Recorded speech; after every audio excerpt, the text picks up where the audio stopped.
Bismillahirrahmanirrahim. Assalamualaikum warahmatullahi wabarakatuh. Alhamdulillahirabbil alamin. Wassalatu wassalamu ala asrafil anbiya'i wal mursalin wa ala alihi wa sahbihi wa man tabi'ahum bi ihsanin ila yaumiddin. Amma ba'du.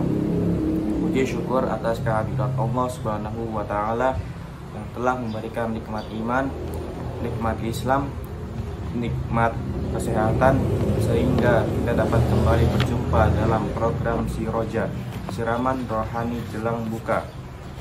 Salawat serta salam semoga tercurah limpahkan pada baginda tercinta Nabi Muhammad SAW, kepada keluarganya, kepada para sahabatnya, dan para umatnya yang senantiasa istiqomah dalam menjalankan sunnah-sunnahnya.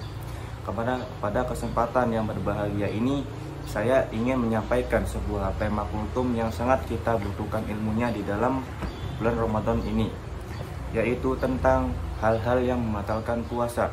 Sahabat Siroja yang dirahmati Allah Subhanahu wa taala, saat menjalankan puasa Ramadan, tentu saja kita harus menaati aturan dan syarat yang ada supaya ibadah puasa kita berkah dan mendapatkan rahmat dari Allah Subhanahu wa taala.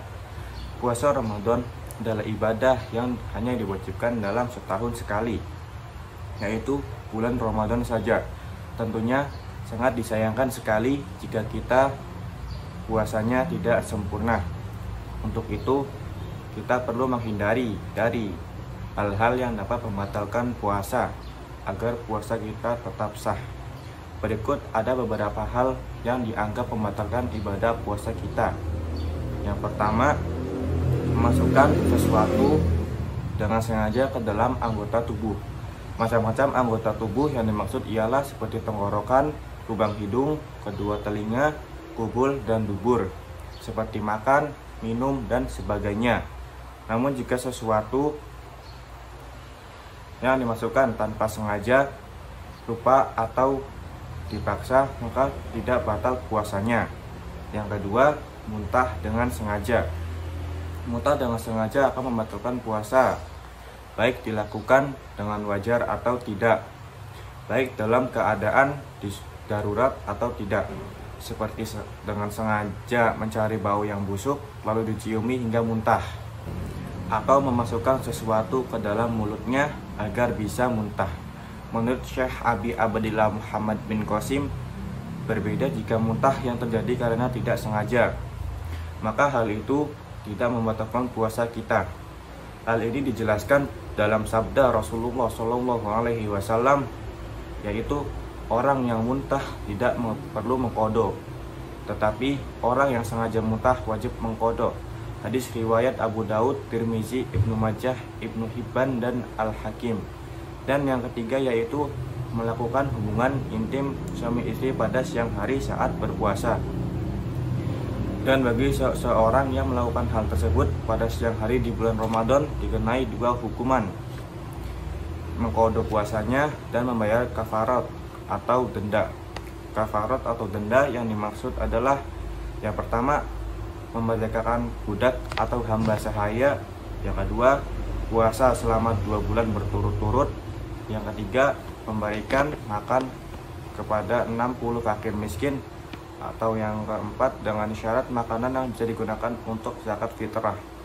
Yang keempat, mengeluarkan mani dengan disengaja. Maksudnya mengeluarkan air mani dengan sengaja adalah dengan mencari sebab keluarnya. Akan tetapi puasa tidak menjadi batal seandainya keluar mani tanpa disengaja, seperti bermimpi basah di siang hari saat seseorang sedang menjalankan ibadah puasa. Yang kelima yaitu hilang akal. Perlu teman-teman ketahui bahwa hilang akal dibagi menjadi 3 bagian, yaitu yang pertama, hilang akal karena gila. Sengaja atau tidak disengaja, gila itu membatalkan puasa walaupun hanya sebentar. Yang kedua, hilang akal karena mabuk dan pingsan. Jika disengaja, maka mabuk dan pingsan membatalkan puasa biarpun sebentar, seperti dengan sengaja mencium sesuatu yang ia tahu jika itu bisa menyebabkan mabuk atau pingsan. Yang ketiga, hilang akal karena tidur. Berbeda dengan gila, mabuk atau pingsan, maka hilang akal karena tidur tidak membatalkan puasa, walaupun terjadi seharian penuh. Dan yang keenam, haid. Haid atau menstruasi termasuk juga hal membatalkan puasa. Jika seseorang perempuan pada saat sedang mengalami haid, maka puasanya batal secara seketika. Misalnya, haid datang beberapa menit menjelang waktu maghrib, maka puasanya menjadi batal, akan tetapi pahalanya berpuasanya tetap utuh. Yang ketujuh yaitu melahirkan. Melahirkan adalah membatalkan puasa, baik itu mengeluarkan bayi atau mengeluarkan bakal bayi yang biasa disebut dengan keguguran. Misal seorang ibu hamil sedang berpuasa tiba-tiba melahirkan di siang hari saat berpuasa, maka puasanya menjadi batal.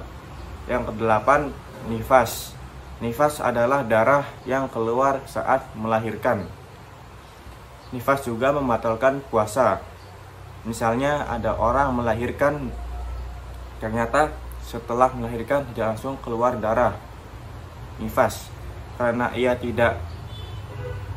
ia mengira tidak nifas, akhirnya ia berpuasa dan ternyata di saat ia sedang puasa darah nifasnya keluar.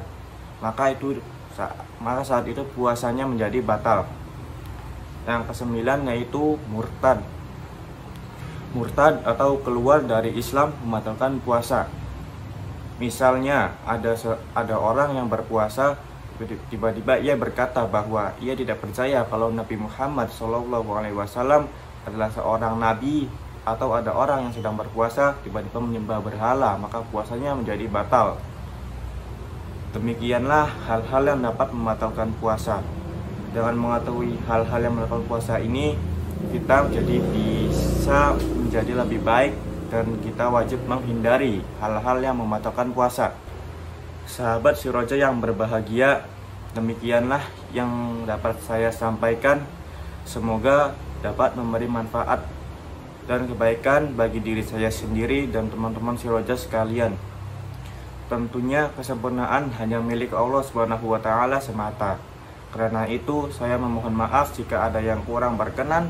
Bagi sahabat Sirojah semua, selamat menanti waktu berbuka puasa. Semoga puasa kita hari ini diterima oleh Allah Subhanahu wa Ta'ala. Amin. Ariful kalam. Wassalamualaikum warahmatullahi wabarakatuh.